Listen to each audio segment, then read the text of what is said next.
আসসালামু আলাইকুম ওরহমতুল্লাহ। কেমন আছেন সবাই? আশা করি আল্লাহর রহমতে সবাই ভালো আছেন, সুস্থ আছেন এবং নিরাপদে আছেন। সবাইকে আজকের ভিডিওতে স্বাগতম। আজকের ভিডিওতে আমরা নবম পে স্কেল সম্পর্কিত সর্বশেষ আপডেট দিব। তাই সবার কাছে অনুরোধ, ভিডিওটি না টেনে সম্পূর্ণ দেখবেন। তো কথা না বাড়িয়ে চলুন শুরু করা যাক। পে স্কেল নিয়ে সরকারি চাকরিজীবীদের নতুন পরিকল্পনা। সচিবালয়ের বাইরে দপ্তর, অধিদপ্তর ও স্বায়ত্তশাসিত প্রতিষ্ঠানের সব কর্মচারী সংগঠনের সমন্বয়ে গঠিত জোট দাবি আদায় ঐক্য পরিষদ। এই সংগঠনের সঙ্গে শিক্ষকসহ দেশের ২২ লাখ সরকারি কর্মচারী সম্পৃক্ত। পে স্কেল নিয়ে সরকারি চাকরিজীবীরা অন্তর্বর্তী সরকারের সময় থেকে আন্দোলনে নামেন। লাগাতার আন্দোলনের ফলে সরকার তাদের দাবি পূরণে কিছু পদক্ষেপ নেয়। সর্বশেষ এ সংক্রান্ত একটি কমিটিও গঠন করা হয়েছিল সরকারের পক্ষ থেকে। তবে চাকরিজীবীরা এসব পদক্ষেপের বাস্তবায়ন চেয়েছিলেন নির্বাচনের আগে। তবে অন্তর্বর্তী সরকার তা বাস্তবায়ন করে যেতে পারেনি। সে সময় অন্তর্বর্তী সরকার জানায় নতুন নির্বাচিত সরকার তা বাস্তবায়ন করবে। গত বৃহস্পতিবার ১২ ফেব্রুয়ারি অনুষ্ঠিত হয় ত্রয়োদশ জাতীয় সংসদ নির্বাচন ও গণভোট। নতুন সরকার গঠনের প্রক্রিয়া চলমান। এবার পে স্কেল বাস্তবায়নের জন্য সরকারি চাকরিজীবীরা নতুন পরিকল্পনা হাতে নিয়েছেন। নতুন সরকার প্রধানের সঙ্গে সাক্ষাৎ করে তারা তাদের দাবি বাস্তবায়নের আবেদন করবেন। গত শনিবার ১৪ ফেব্রুয়ারি সরকারি দাবি আদায় ঐক্য পরিষদের মুখ্য সমন্বয়কর ওয়ারেস আলী গণমাধ্যমকে এ তথ্য জানিয়ে বলেন, নবম পে স্কেল বাস্তবায়নের জন্য আমরা সংগঠনের পক্ষ থেকে তারেক রহমানের সঙ্গে সাক্ষাৎ করব। তিনি আমাদের দাবি বাস্তবায়নে ফলপ্রসূ সিদ্ধান্ত নেবেন বলে আশা করি। এর আগে ওয়ারেস আলীর নেতৃত্বে সংগঠনের পক্ষ থেকে তারেক রহমানের দফতরে আবেদন করা হয়। এ সংক্রান্ত আবেদনে উল্লেখ করা হয়, দাবি আদায় ঐক্য পরিষদ সচিবালয়ের বাইরে দপ্তর, অধিদপ্তর ও স্বায়ত্তশাসিত প্রতিষ্ঠানের সব কর্মচারী সংগঠনের সমন্বয়ে গঠিত জোট। এই সংগঠনের সঙ্গে শিক্ষক কর্মচারী সহ ২২ লাখ সরকারি কর্মচারী সম্পৃক্ত রয়েছেন।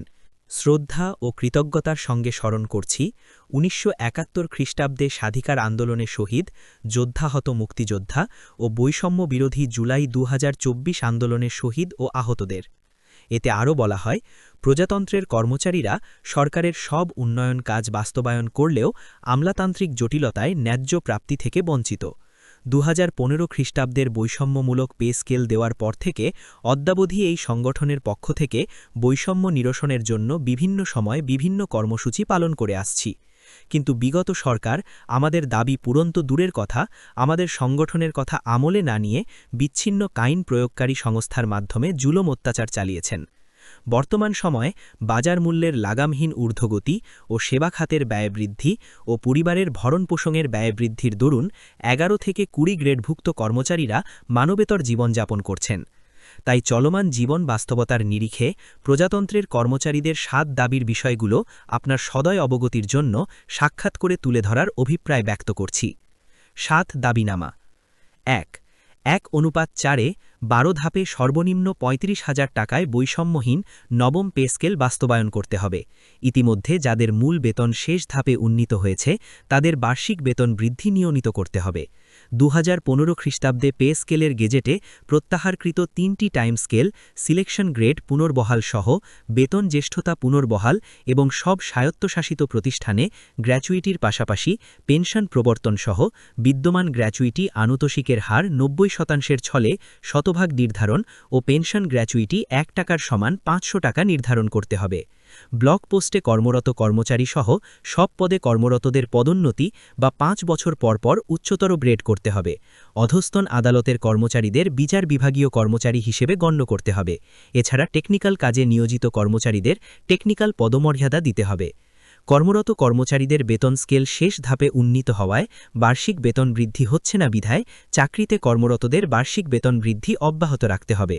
বাজার মূল্যের লাগামহীন ঊর্ধ্বগতি ও জীবনযাত্রার ব্যয় বৃদ্ধি ও মুদ্রাস্ফীতি বৃদ্ধির বিষয় বিবেচনা করে দেও সব ভাতা পুনর্নির্ধারণ, সব কর্মচারীদের রেশন ব্যবস্থার প্রবর্তন করতে হবে। চাকরিতে প্রবেশের বয়সসীমা ৩৫ বছর ও অবসরের বয়সসীমা ৬২ বছর নির্ধারণ করতে হবে।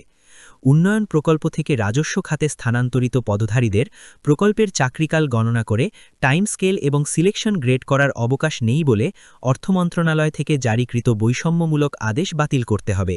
এতে আরও উল্লেখ করা হয়, এসব বিবেচনা করে বাংলাদেশ জাতীয়তাবাদী দল বিএনপির সর্বোচ্চ অভিভাবক ও মানবিক গুণের গুণী বিশিষ্ট ব্যক্তি হিসেবে আপনার প্রতি শিক্ষক কর্মচারীদের বর্ণিত দাবিগুলো সাক্ষাৎ করে উপস্থাপনের তারিখ ও সময় দেওয়ার জন্য সবিনয় অনুরোধ জানানো হলো।